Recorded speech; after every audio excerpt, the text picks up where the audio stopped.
Peluru bermasa 10 gram ditembakkan ke balok yang bermasanya 0,99 kilo. Nah, jadi posisinya mula-mula itu si pelurunya itu ada di sini, baloknya masih belum dimasukin ya. Jadi dia masih diem aja gitu ya. Nah, setelah pelurunya masuk ke balok, baru dia neken siapa? Neken si pegas ya. Pegasnya jadi tertekan dan konstanta pegasnya dikasih tahu ya. Di sini ada lantainya kasar ternyata ya. Jadi kita ditanya kecepatan peluru sebelum masuk, yaitu di sini nih. Kecepatan pelurunya itu berapa? Oke, ilustrasinya seperti itu ya. Nah, jadi langkah pertama kita akan mencari dengan rumus M kekala momentum ya. Massa peluru dikali kecepatan peluru ditambah massa balok dikali kecepatan balok sama dengan massa gabungan. Nah, kenapa massa gabungan? Karena dia nancep gitu ya, bersarang di balok pelurunya. V-nya kita anggap V apa nih? V aksen dah ya. Oke. Atau yaudah kita anggap V aksen dulu dah ya. Nah, sekarang massa pelurunya itu kita masukin aja. Di sini massa pelurunya 0,01 ya. Karena kan 10 gram dibagi 1000, ya kan jadiin kilo ya. 0,1 dikali V-nya V peluru sama dengan ini masanya si balok dikali V balok. V baloknya kan mula-mula diem nih waktu saat dia belum tumbukan. Ya, bayangin ya, dia lagi berjalan nih pelurunya, kan baloknya nggak kenapa-napa. Jadi dia kecepatannya masih 0. Jadi kita abaikan aja. Sama dengan massa P tambah massa balok. Jadinya berapa? 0,01 ditambah 0,99 V aksen ya. Jadi 0,01 VP sama dengan berapa jadinya? 0,01 ditambah 0,99 itu 1 ya. Jadi V aksen aja. Oke? Ya udah, kita simpan aja dulu data ini ya. Nah, sekarang kita lanjut lagi kerjanya. Di sini kejadiannya sekarang kita perhatiin adalah kejadian pada saat si balok yang nancep ini di dalamnya ada si peluru, dia menekan si pegas. Kita memakai hukum kekekalan energi aja ya, bisa kita gunain. Jadi gini caranya. Jadi kita pakai rumusnya adalah EP1 ditambah EK1 ya, ditambah energi potensial pegas yang pertama itu posisi pada saat dia ini ya mau menuju ke pegas ya. Itu sama dengan EP2 ditambah EK2 ditambah energi potensial pegas yang kondisi kedua. Di mana kondisi kedua itu adalah pada saat dia udah neken nih. Jadi kalau kita gambar ini jadi udah neken pendek, di sininya jadi pegasnya gini tuh. Tadi kan dia di sini nih. Ya. Sekarang dia udah neken gitu ya. Jadi memampat gitu. Oke? Nah, sekarang gimana ngisinya? Karena dia potensial itunya, dia kan kejadiannya mendatar nih. Kalau mendatar berarti kan nggak ada ketinggian. Jadi sebenarnya energi potensialnya sih nggak usah digunain. Karena ketinggiannya adalah 0 ya. Karena kan datar ini, nggak ada ketinggian. Nggak ada beda ketinggian juga. Nah, jadi di sini energi kinetiknya pada saat si peluru ini lagi, ini kita lagi posisinya ini ya. Bayangin ya, kita posisinya lagi pada saat dia pelurunya udah masuk nih ya. Kalau yang tadi kita lagi ngomongin peluru yang belum masuk ya. Nah, jadi energi kinetiknya yaitu setengah M-nya M siapa? M total ya, jangan sampai salah ya. M dikali V-nya V aksen. Ngerti ya? Setelah tumbukan. Jadi kan setelah tumbukan ini nih, dia nih numbuk gitu kan. Ya, jadi V aksen ya. Kita namain apa ya? Biar nggak ini. V aksen aja udah ya, V aksen kuadrat gitu ya. Ditambah energi potensial pegas itu setengah kali K kali delta X kuadrat. Cuma belum delta X-nya belum ada perubahan karena kan belum ditekan. Jadi lagi baru menuju kondisi pertama. Karena nggak ada delta X-nya itu 0 sehingga kita abaikan aja kan 0. Gitu ya.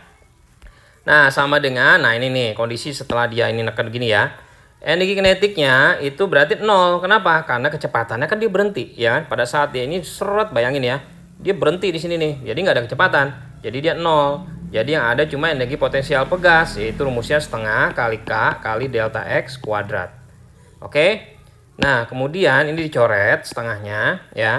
Terus udah gitu kita masukin lagi di sini. Oh, ini ada yang salah nih. Kenapa salah? Karena kesalahannya adalah kalau misalnya di sini soal yang tadi kita kerjain itu kalau dia licin ya. ternyata di sini kan lantainya kasar. Nah, kalau lantai kasar dia beda lagi, jadi ada gaya luar.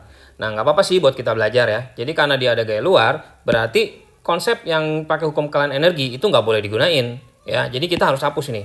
Tapi nggak apa ya, tadi kita udah paham ya, kalau misalnya soalnya nanti ada, kalau dia tanpa gesekan. Oke? Nah, kalau begitu gimana nih? Kalau gitu kita memakai rumus yang kalau ada energi itu W, usaha ya. Itu rumusnya delta, apa nih? Delta EM boleh, delta EP boleh, delta EK boleh. Ya, ini energi mekanik, potensial, dan kinetik. Oke? Nah, jadi di sini kita gunakan rumus ini ya, karena dia ada gaya luar, di mana ada gaya gesek di sini karena dikasih tahu koefisien gesek kinetiknya. Oke, bedain soalnya ya. Nah, jadi rumusnya W itu sama dengan F gaya ya, tapi dia minus ya karena arahnya berlawanan. F dikali S, S-nya itu adalah jaraknya. Oke. Nah, sama dengan delta EM itu adalah EM2 dikurangin EM1. Nah, jadi begini nih. EM itu apa? Yang tadi kita lihat, kita tadi udah belajar ya. EM itu energi mekanik, itu ada apa? Ada EP, ada EK, ada EP pegas, gitu kan? Tapi pada saat yang kedua, tadi kita udah bahas ya, biar videonya nggak panjang ya. EM2-nya itu kan energi potensialnya udah nggak ada, tahu kan alasannya? Karena dia nggak ada ketinggian. Energi kinetiknya juga 0, tahu kan? Karena dia posisinya di sini, kecepatannya berhenti. Jadi cuma ada setengah K dikali delta X kuadrat, udah. Nah, untuk yang pertamanya itu adanya apa aja kecepatannya? Energi potensialnya nggak ada, ya kan? Yang pada saat di sini ya, posisinya nih. Energi potensialnya nggak ada. Energi kinetiknya ada, kan dia menuju ya. Jadi ada energi kinetiknya. Tapi energi pegasnya nggak ada karena dia belum tertekan gitu lagi, baru mau mulai ya kan, kayak gitu ya. Nah, baru kita masukin rumusnya F itu apa? Mu S dikali dengan N dikali S sama dengan setengah K delta X kuadrat min setengah MV kuadrat. Ya udah, kita akan coba masukin angka-angkanya ya. Jadi di sini mu S-nya berapa? Mu S-nya dikasih tahu adalah 0,5. Gaya normalnya di mana nih? Nah, kita hapus aja dulu ya, biar nggak ribet. Gaya normal itu berarti di sini. Ini kan bendanya kan ini gaya normal gini ya. Dia sama dengan W-nya.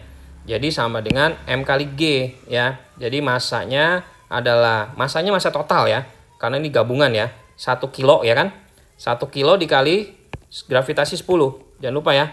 Kan N sama dengan W. W-nya itu kan M kali G ya. Masanya 1 kilo dikali gravitasi 10. Dikali S-nya, nah S-nya itu jaraknya. Jarak ketekannya berapa nih? Tertekan sejauh berapa? 20 cm. 20 cm itu 0,2 meter, ya kan?